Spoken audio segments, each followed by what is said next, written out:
आज भागवत का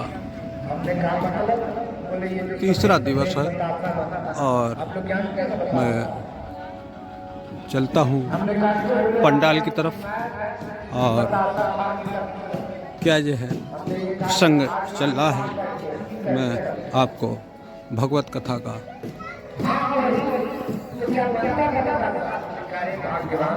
प्रवक्ता जी से सुनिए, आचार्य हरेंद्र त्रिपाठी जी से, महाराज जी से चलता हूँ। कृष्ण अवतारा जब जन्म कृष्ण अवतारा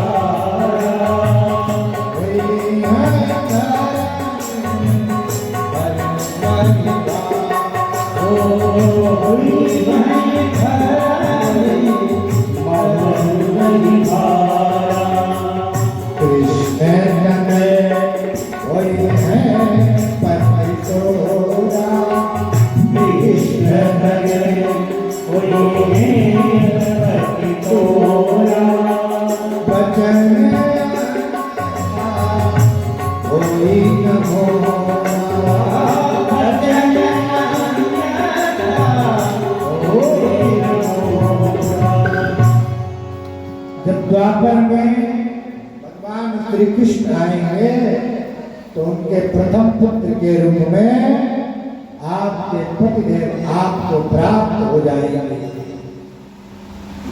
अच्छा, रति को प्रसन्न करना भी जरूरी था, क्योंकि रति के बिना कोई कार्य सफल नहीं होता।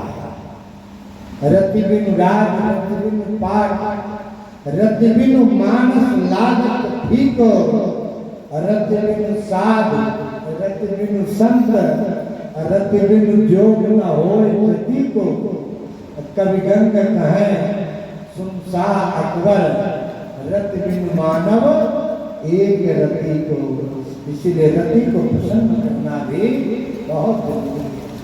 आशीर्वाद दे दिया, रति प्रसन्न हो गई। देवताओं से पूछा, कहो कैसे पधारे? देवताओं ने कहा हम बारात जाना चाहते हैं। शंकर जी बोले तो जिसका विवाह हो रहा हो आप चले जाओ। बोले हम आपकी बारात में जाना चाहते हैं। शंकर जी ने कहा भैया एक बार विवाह कर चुका हूं और दोबारा करना नहीं चाहता, क्योंकि शादी वो लड्डू है जो खाए वो भी पछताए और जो ना खाए वो भी पछताए। एक बार कर चुका हूं, दोबारा करना नहीं चाहता।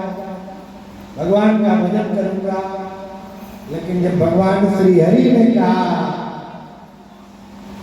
भगवान शिव से, हे भोलेनाथ, जाय विवाह शैल जही यह महिमा दे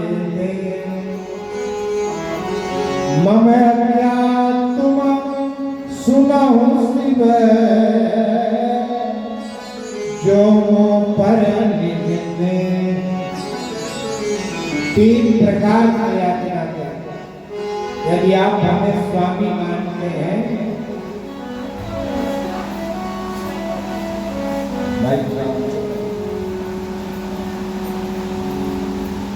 यदि स्वामी मानते हैं तो मम आज्ञा तुम सुनो शिव। हे शिव, मैं आपको आज्ञा दे रहा हूं। और यदि आप स्वामी नहीं मानते हैं तो मम आज्ञा तुम सुनो शिव जो मोह पर निगने जाय विवाह शैल में।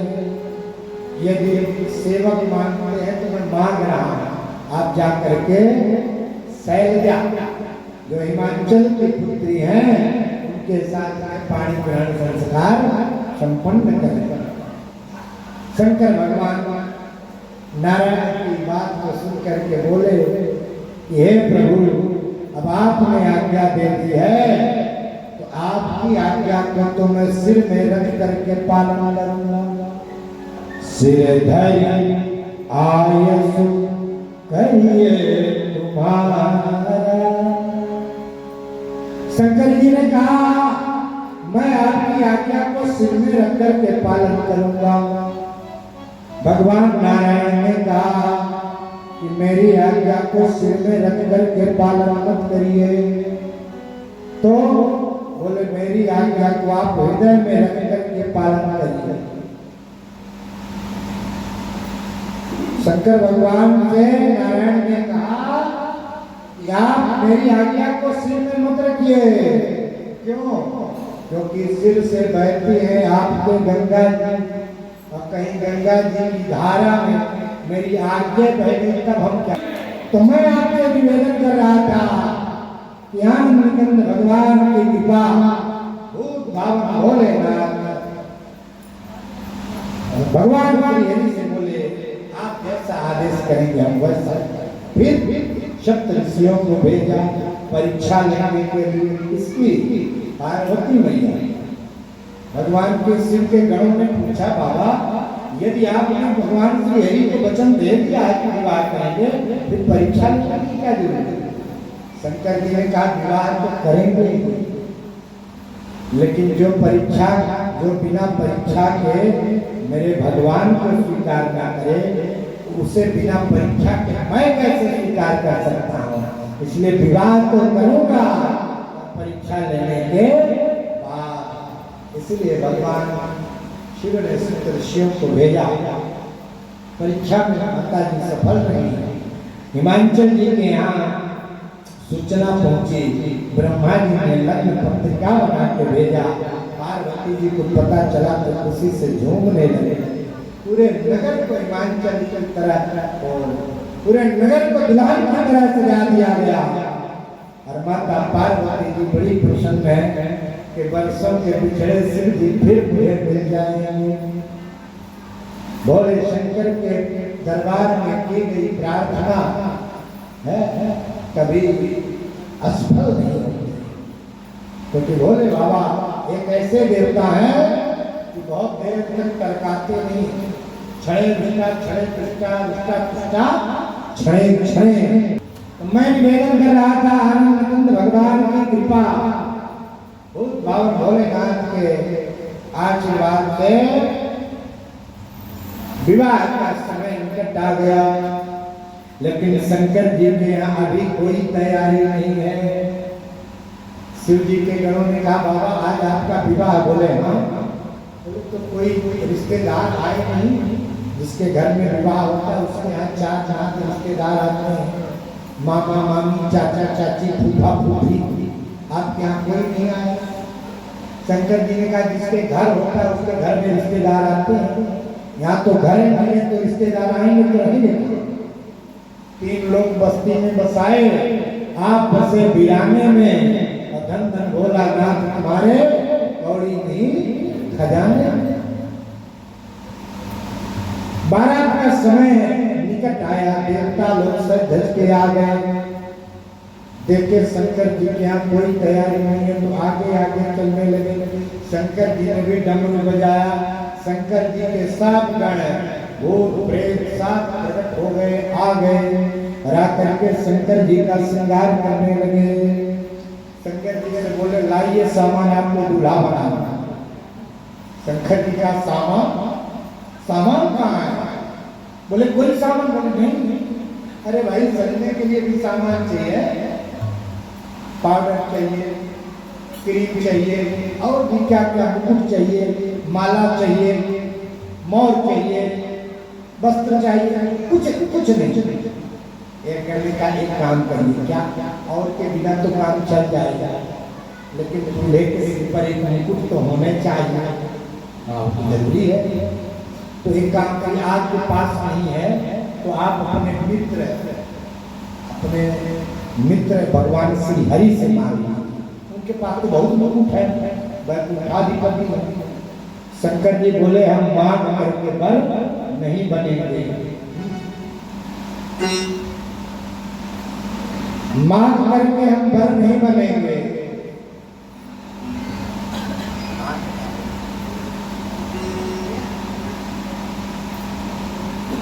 क्यों नहीं बनेंगे मांग करके बर? दुनिया में तो जिसका विवाह होता है, जिसके घर में साइकिल नहीं होती, वो भी 2 दिन के लिए किराए की कार मंगा लेते हैं। जाएंगे तो कार भले किराया देना और आप खुद नहीं मांग सकते। शंकर जी ने कहा जो मांग करके बर बनते हैं वो 4 दिन बाद बराबर हो जाता है, और हम 4 दिन बाद बराबर नहीं, हम बराबर बर बने रहना चाहते हैं, इसीलिए हम मांगेंगे नहीं। कोई बात नहीं। गणों ने कहा ठीक है हम खुद व्यवस्था कराते हैं, आप मत मांगिए, आप बैठिए। और 4 लोग दौड़े दौड़े शमशान घाट गए। वहां से गरम गरम चिता की तुरंत की जली हुई कुछ काली कुछ सफेद भस्म लेकर के आए। अल्लाह के शंकर जी के पूरे शरीर में उबटन की तरह भस्म को रगड़ के लगा दिया। और शंकर जी बड़े प्रश्न, क्योंकि शंकर जी को भस्म बड़ी प्रिय। अच्छा क्यों प्रिय है? मैंने पिछली बार साथ सुनाया था, आप लोगों को याद है नहीं? एक बार एक व्यक्ति की मृत्यु हो गई, लोग उसे लेके जा रहे थे और राम नाम सत्य बोलते रहे, तो शंकर जी के कान में आवाज गई। शंकर जी ने सोचा हम भी राम नाम जपते हैं, ये भी राम नाम जप रहे हैं, चलो इनके साथ मिलके हम भी राम नाम जपते हैं। लेकिन शमशान पहुंचते ही लोगों ने राम नाम बोलना बंद कर दिया और दुनिया का दूसरा प्रपंच करने लगे। शंकर जी ने सोचा थक गए होंगे, लौटने समय बोलेंगे। तो लौटते समय तो लोग दुनिया की बातें करने लगे। एक ने दूसरे के इधर आओ, कब पता चला तुमको इसके मरने का? बोले अरे क्या बताएं, हमारे घर में काम लगा है, कारीगर आके बैठे होंगे, अब ये मर गया हम इसको लेकर चले आए। दूसरे ने कहा काम, अरे हमने बिजली का बिल जमा करने जाना था, अभी ये चला गया तो इसको लेकर आ गया, फाइन पे दे गया करके। तो तीसरे ने कहा भैया क्या बताएं, मरने वाले को बिना बताए मर जाते था, मैं ड्यूटी वाला आदमी, इसको मरने तक तो संडे को नहीं मर सकता था, मंडे को मर गया है। क्यों मंडे को मर गया बेदर्दी? एक दिन की छुट्टी थी, तुमने उसकी भी छुट्टी कर दी। शंकर जी ने सोचा ये सब तो बड़े परपंची हैं, आते समय राम नाम बोल रहे थे, जाते समय दुनिया का परपंच कर रहे हैं, इनसे अच्छा तो वो था कौन जो जल जल के चिता में भस गया। कम से कम जब तक उसका शरीर था तब तक ये राम राम तो बोल रहे थे। शंकर जी दौड़ करके उसके पास में गए, पर तब तक तो पूरी तरह भस्म हो चुका था। शंकर जी ने उसके पिता की भस्म उठाई और अपने शरीर पर लगाया और कहा जिसके कारण राम नाम का प्रचार होगा, यदि वो नहीं मिलेगा तो उसके पिता की भस्म को मैं सम्मान दूंगा। और तब से शंकर भगवान को चिता की भस्म अर्पित होगी। सोचिए जब राम नाम का प्रचार करने वाले का शंकर जी इतना सम्मान करते हैं, तो जिसके कारण लोगों को भागवत कथा मिलती है, जिसके कारण राम कथा मिलती है, जिसके कारण शिव कथा मिलेगी, उसके ऊपर शिव जी कितने प्रसन्न होंगे। इसीलिए भगवान सामर्थ्य देना तो नाच नचाने से अच्छा है, दुनिया भर के उल कार्यों में धन खर्च करने से अच्छा है कि कभी कभी ना बहुत बड़ा तो छोटे रूप में ही भागवत कथा, राम कथा, शिव पुराण कथा, देव भागवत कथा का आयोजन करें, जिससे लोग हमारे सनातन धर्म के देवी देवताओं के बारे में, ऋषि महर्षियों के बारे में, संस्कारों के बारे में जाने और हमारे सनातन धर्म की स्थापना बनी रहे। बोलिए सत्य सनातन धर्म की। क्योंकि देखो भाई, हमारा आपका धर्म रहेगा तभी धरती रहेगी। धरती की रक्षा धर्म ही करता, धरती धरा ही धर्मा। इसीलिए जाने न देना धर्म, जाने न देना धर्म, करना लोभ धन धाम का। और जब धर्म नहीं जाता रहा तो धन रहा किस काम का? था बड़ा सोना सरासर लंका की दरबार, और एक व्यक्ति नहीं गया रावण के मरती बार। रावण का पूरा नगर सोने का था, लेकिन जब मरा तो एक रत्ती सोना जेब में लेके नहीं जा पाया, ले गया नहीं।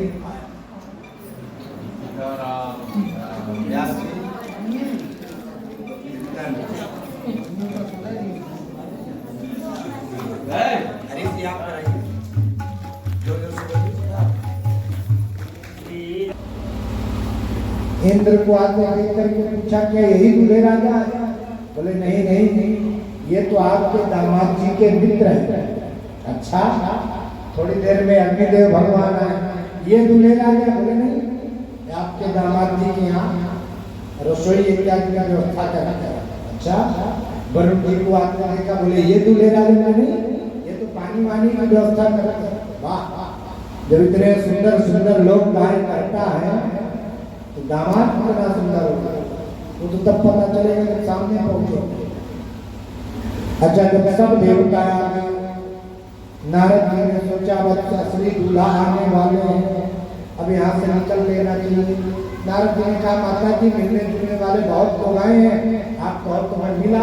हाँ, नारद जी वहां से गए, इतने में शंकर भगवान नंदी पर उल्टे बैठे द्वार के लिए पहुंचे। पंडित जी ने सवारी पूजन करवा, लोगों ने सोचा हो सकता है इनकी यहाँ की परंपरा होगा उल्टे बैठ के आगे आगे। और जब सवारी पूजन हो गया, पंडित जी ने कहा दूल्हे का मुख दर्शन कराया जाए। और जैसे मुख दर्शन कराया, आरती करने लगी माता मैना। और आरती में दीपक की रोशनी में जब बड़े विषधर सर्प को देखा शंकर जी के गले में लटके हुए, डर गए और डर करके आरती की थाली छोड़ दी, सिर का कलश नीचे गिर गया।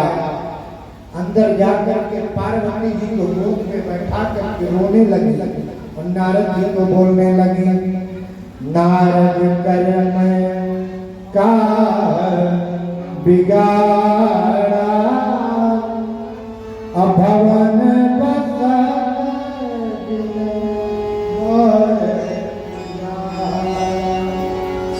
नारद जी का मैंने क्या बिगाड़ दिया था?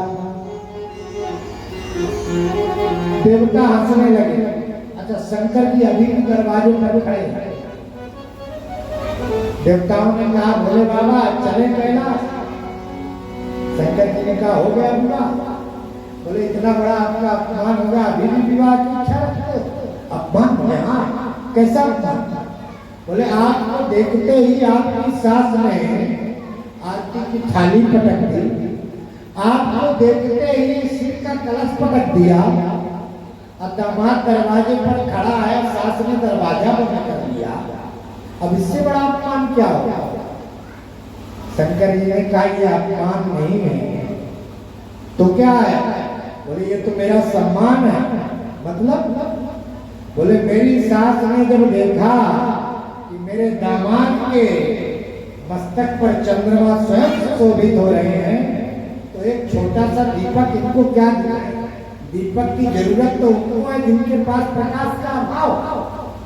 इसीलिए मेरी सास ने आरती की थाली किनारे कर दी कि यहाँ तुम्हारी कोई आवश्यकता नहीं है, तो कलश को पटक दिया। बोले जब मेरी सास ने देखा कि मेरे दामाद के सिर से गंगा साक्षात प्रकट है, तो एक घड़ा जल उनको क्या दिखाया, इसीलिए घड़ा भी पटक दिया। देवताओं ने कहा धन्य है भोलेनाथ, प्रतिकूलता में भी अनुकूलता का दर्शन करना कोई आपसे सीखे। इतनी विपरीत परिस्थिति को आपने कितना अनुकूलता से सिखाया।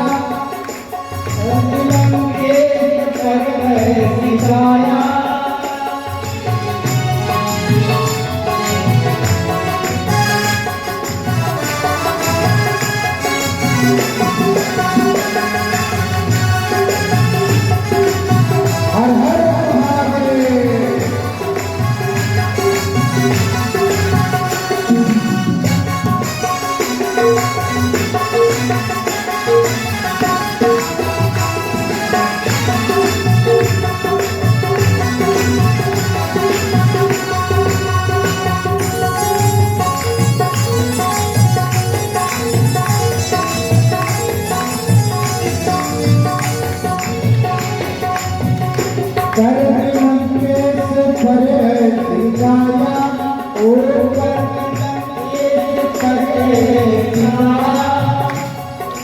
नगरी को सोना बनाया, ओ सारी नगरी को सोना बनाया, काश्मीर में ये गा कर सुनाया,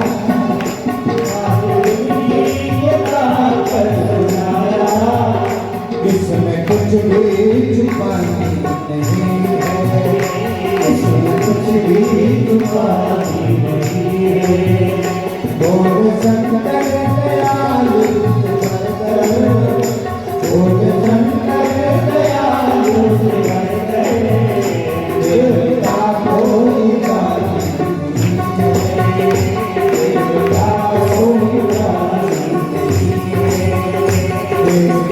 कोई देवता कोई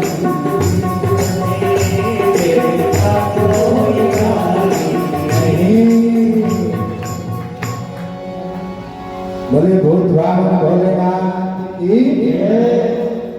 नारद जी ने जाकर माता मैना जी को समझाया, माँ ये भोलेनाथ है, इनकी कृपा से तीनों लोग चलते हैं, अभी इतना गजब स्वरूप धारण करेंगे कि दुनिया दर्शन को तरसेगी।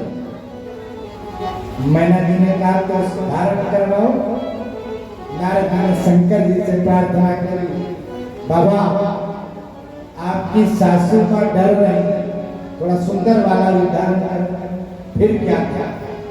कुंद इंदुदर गौरे शरीरा भुज प्रलंब परिधन मुनि चीरा। कुंद माने एक कुंद का पुष्प होता है, हमारे यजमान जी जानते हैं, इनके यहाँ कई फूलों के चित्र लगे हैं, बहुत बढ़िया बढ़िया फूलों के, सबका तो नाम क्या दर्शन भी मुश्किल हो जाए।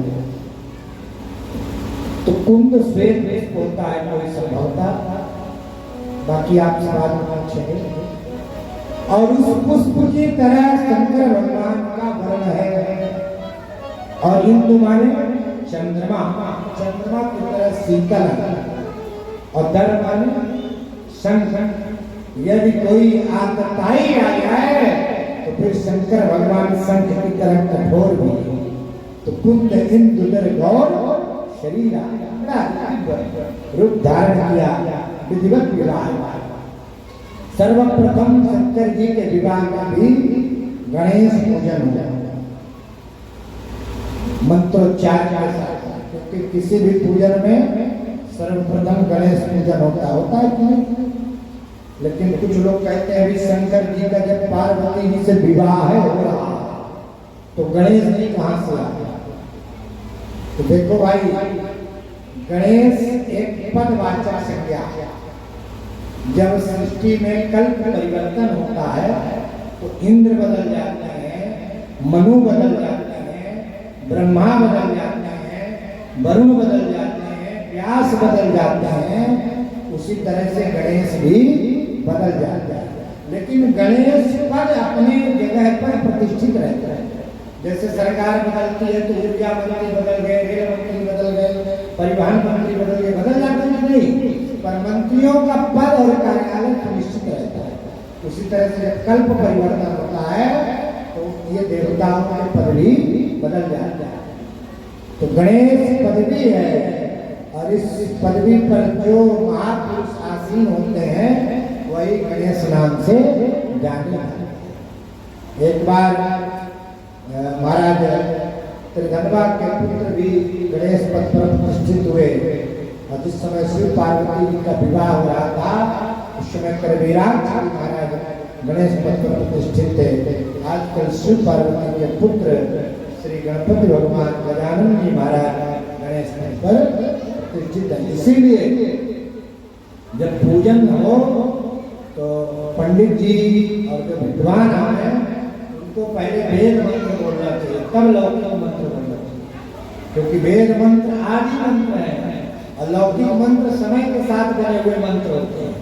तो पहले वेद मंत्र का उच्चारण हरि ओम गणानात्वा गणपति गुं हवामहे प्रियाणात्वा प्रियपति गुं हवामहे धीनात्वा निधिपति गुं हवामहे प्रसोमः आहमजानि गर्भधमा तमजासि गर्भधम्मा।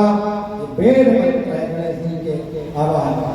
अलौकिक मंत्र पर आप सबको याद है गजानन भूतगणाधिसेवितं कपिध्वजम्बो फलचारुभक्षणं उमासुतं विनाशकारि नमामि विघ्नेश्वरपाद पंकजम्। ये लौकिक मंत्र है, या तो दोनों बोलने या एक बोलना हो, या वेद मंत्र जरूर बोला जाता है। इस तरह से पूजन हुआ, शाकोच्चार का समय आया। शंकर जी ने पंडित जी ने पूछा अपने पिताजी का नाम बताया, क्योंकि शाकोच्चार में दूल्हे की 3 पीढ़ियों का नाम पूछा। शंकर जी बोले अभी विवाह कराइए, बाद में बताएंगे। पंडित जी बोले जरूरत अभी ये बताएंगे बाद। नारद जी दौड़े दौड़े आए, क्या बात है? शंकर जी ने कहा पिताजी का पूछ रहे किसका नाम बता दो, सबके पिता। नारद जी ने कहा किसी का भी बता दीजिए, कोई जानता थोड़ी है भीड़ में। ब्रह्मा जी का बता दीजिए, बूढ़े हैं, गाड़ी वाड़ी पकड़ी है तो समझ में आएगा। अच्छा ठीक है, पिताजी का नाम बताया ब्रह्मा। पंडित जी ने कहा पिताजी का नाम बताओ, मतलब बाबा जी का। शंकर जी ने तो गजब बात है, कहीं से तो पिता का नाम ढूंढा, अब बाबा को कहाँ से ढूंढे? फिर नारद जी आए, क्या बात है? बोले अरे ये पंडित जी बाबा जी का नाम बोल दीजिए, विष्णु जी बोल दिए। अब तीसरी बार नंबर आई, पंडित जी ने कहा पिताजी का नाम आ जाए। शंकर जी बोले हमारे पिताजी ब्रह्मा, हमारे पिताजी विष्णु, और इनके सिवा मैं तीसरे का नाम जानता नहीं हूँ। विवाह कराना हो कराओ, नहीं तो मैं चलूँ। पंडित जी समझ गए ज्यादा बात करने लायक नहीं है। फिर विवाह के साथ में बढ़िया विवाह हुआ, और उसके बाद में सब लोगों ने शंकर भगवान के विवाह का आनंद मनाया। आइए जो लोग शंकर भगवान के विवाह में उत्सव मनाना चाहते हैं वो उत्सव मनाएं, और जो भोले बाबा और माता पार्वती जी के विवाह में आकर के मंच में भागवत जी को प्रणाम करना चाहते हैं वो प्रणाम भी कर सकते हैं, और खड़े होकर के सब लोग उत्सव मनाएंगे। आइए हम लोग विवाह का आनंद लेते हैं। हरि हरि हुमायूं पूर्णा भैरो बाबा है, हुमायूं पूर्णा भैरो बाबा, कोई रहा ना बाकी कि बम बम बोल रहा है साथी, बम बम बोल रहा है साथी। अच्छा एक बात बताइए, आप लोगों के घर में जब किसी का विवाह होता है तो आप लोग ऐसे शांति से खड़े खड़े देखते हैं, हिलते डुलते तो नहीं है? अरे शंकर जी का विवाह हो रहा है, माता पार्वती जी का विवाह हो रहा है, आप सब लोग उत्सव मनाएं और शंकर भगवान और माता पार्वती जी को प्रसन्न करें। कि बम बम बोल रहा है काशी, बम बम बोल रहा है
बताते हैं, क्योंकि भोलेनाथ को सबसे प्रिय क्या है? एक भंगिया और एक डमरू। तो सभी लोग ताली से ओम बम बम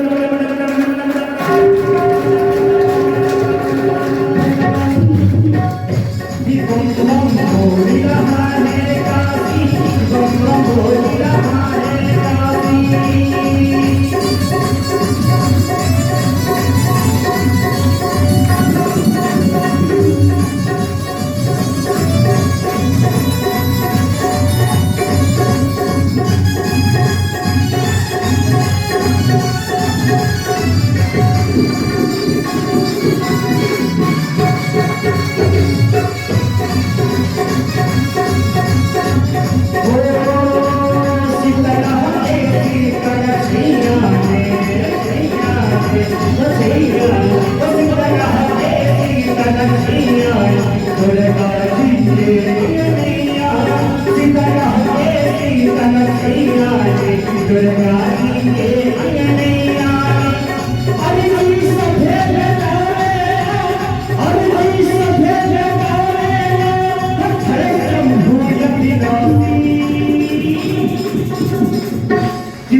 ताली बजाते हुए सभी लोग क्या कहना है कि बम बम भोले रहा है, बम बम भोले रहा है, बम बम भोले रहा है, बम बम भोले रहा है, बम बम भोले रहा है, बम बम भोले रहा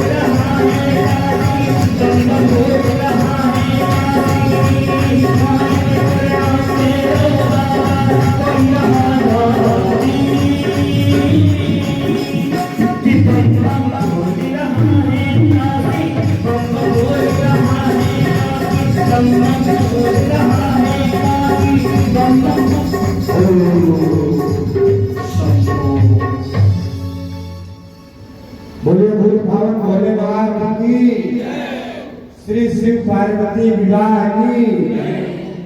आज हम लोगों ने शंकर भगवान के और माता पार्वती जी के पावन विवाह की कथा को श्रवण किया।